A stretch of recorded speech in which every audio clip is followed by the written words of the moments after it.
Hi, it's me, Daniel, and today I'm going to tell you a story. Yes, a long time ago, there were two armies, right, who were always fighting against each other, right? So you had on one side the white army, and on the other side you had the black army, right? And they had been fighting against each other for a very long time. And one day, the White King had an idea, right?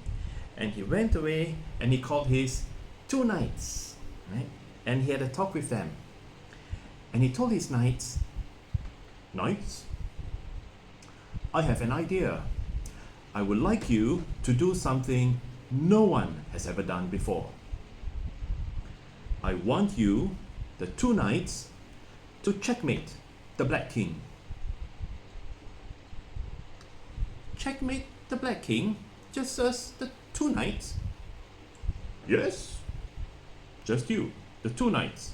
It'll be something that's not been done before. You'll be the first. People will remember us forever. But no one's done it before. Is it even possible? I tell you what, I'll give you 2 nights to think about it. Come back after 2 nights and you show me how you can checkmate the Black King. The 2 knights went away for 2 nights, right, to think about how they could checkmate the Black King. 2 nights later, the 2 knights came back and they came to see the king. And they found the king and he was very angry. This is why. While the 2 knights were away, the White King had been caught by the Black King with his 2 rooks. And the White King was trying to run away, and this was what happened.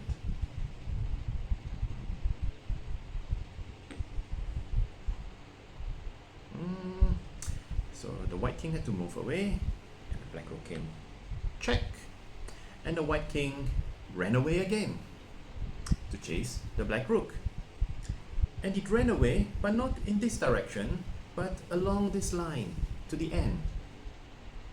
So the White King went back to chase the Rook, but this Rook came and checked the King. So the King went to chase the Rook, and the Rook ran away to the other side. Oh dear, where should the White King go? He ran after this Rook as it was the nearer one, and the other Rook went down, check. So the King had to move again, and oh, the Black Rook can't move down.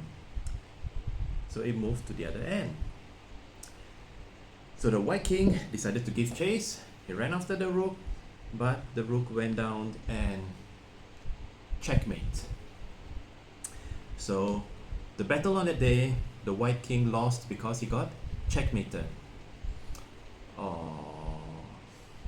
So the White King was very angry. So he asked the 2 knights, "You're back. Do you have an idea on how you can checkmate the Black King? Just you, the 2 knights." And the 2 knights said, "Yes, King. We found a way to checkmate the Black King."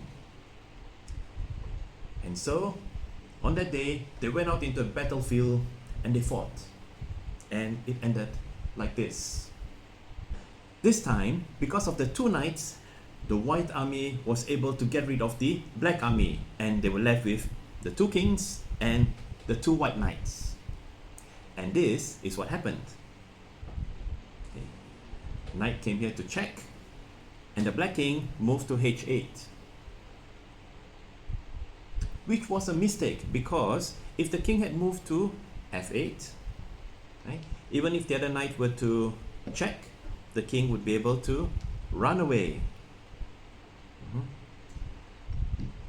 But this time, the black king moved to h8, which was in the corner of the board.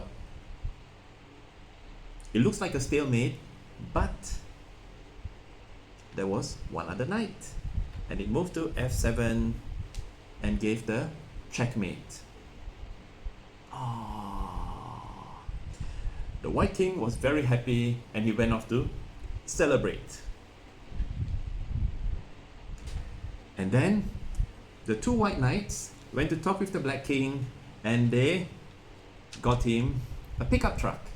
Black king got on it and he went off for a long holiday. What? See, what happened was, while the two nights away, during the two nights, they had a talk with the black king and they realized that there would be no way that two knights could checkmate a king unless the king were to cooperate, right? So like how I showed you just now, where when you've got the two kings like this, and when the knight were to give a check, instead of going to f8, that wasn't a blunder, but that was part of the agreement. The king moved to h8 so that he could be checkmated, right? So without cooperation, two knights cannot checkmate a king. Right? But with cooperation, the checkmate was possible. And the black king was able to go off for a very long holiday and he could rest from all the fighting. The end.